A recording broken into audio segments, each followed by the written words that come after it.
Hi, we will be taking you on a walk around of this particular BMW X5 4.8 IS, and we'll be talking about some of the common issues associated with this particular vehicle and just generally all about this vehicle.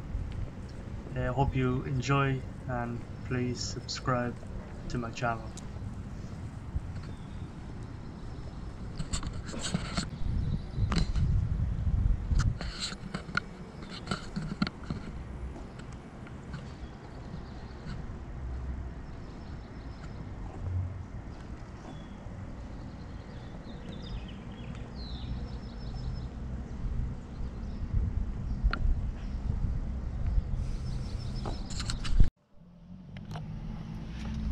So, taking you out for a test drive in this 4.8 IS, which is the BMW X5 produced from 2004 through to 2006.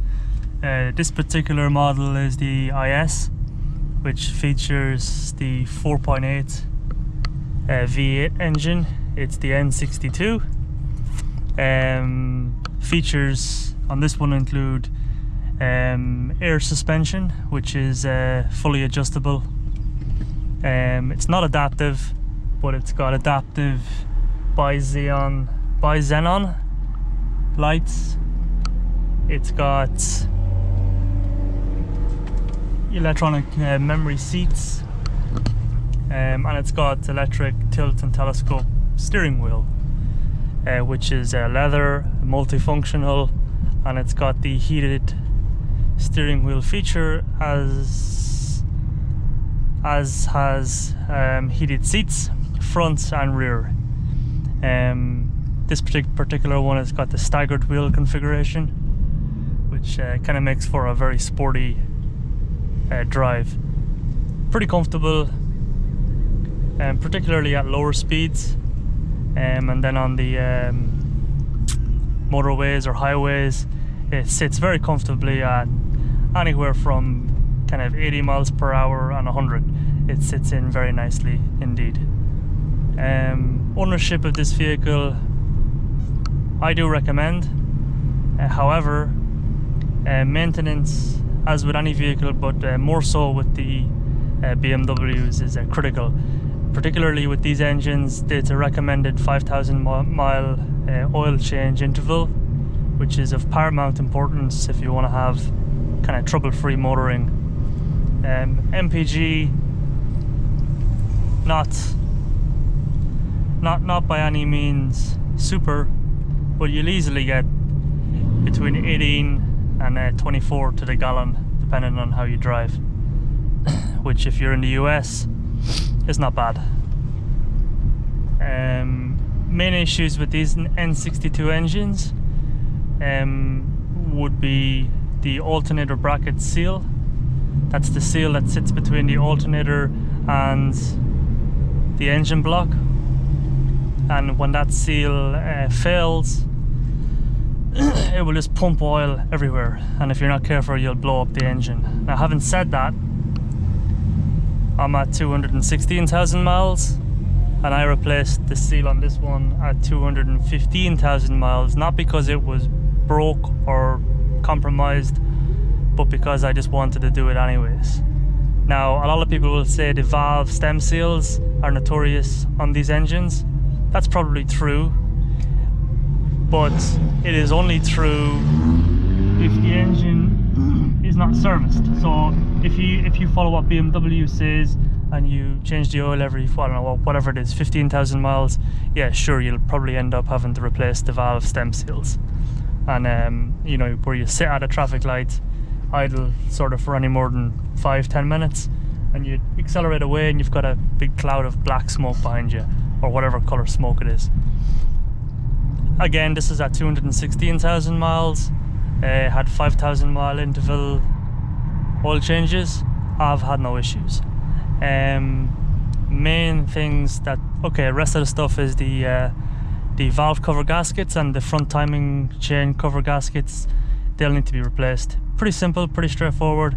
And then you got those PCV valves that click into place on the valve covers. There's two little rubber grommets, they're about $10–15 each, and if they rupture, that diaphragm ruptures or tears, it'll throw an engine code. But other than that, these are pretty straightforward engines. They do have slightly complex Vanos timing. The Vanos solenoids, there's 4 of them in there. You can replace those. If you've got a V8 engine, particularly the N62s with the Vanos like this one, and if it's underpowered in any way, if you replace the Vanos solenoids, it will really wake up a sleepy V8. However, from BMW, it's going to set you back about $800 for those. I don't recommend any parts, cheap spurious parts from Amazon or anything like that, because if those parts, particularly critical engine parts, if they fail, you're likely to compromise the engine, and it'll end up costing you a lot more money in the long run.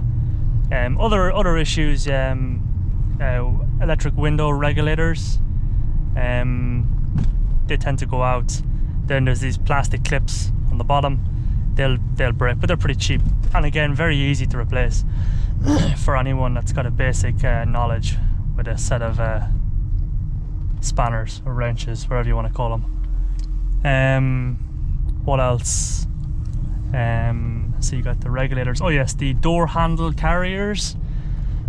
Again, they can break, because these handles, when you pull them, the handle tends to pull upwards, and if people are, you know, careless and they pull the handle straight back, it's not really the way the handle is designed to be opened and closed, and they do wear out. However, on this one, again, the driver door one, 216,000 miles, I haven't seen any issues. So again, a lot of this stuff, there's a lot of information about these cars on the internet, and people saying that they're bad cars and they're expensive to run, and sure, they are if you dog them and you don't maintain them properly. You know, I wouldn't advise to get one. But if you do get a good one and it's maintained correctly, you really haven't got that many issues. You have no more than what you would have with a normal vehicle.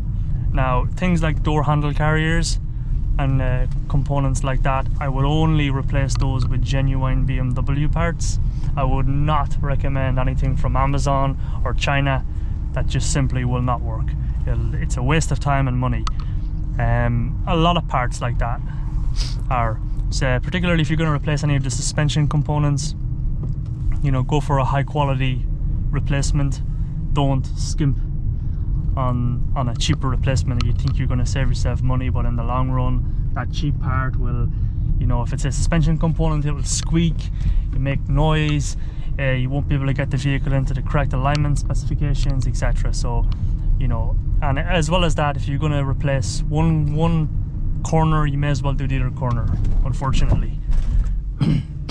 But you know, if you take time, pick up an older vehicle like this and you like it, and you take time to maintain the vehicle, and you spend a couple of thousand on it, I mean, it's a better deal all around. It's better for the environment, and it's better for your pocket.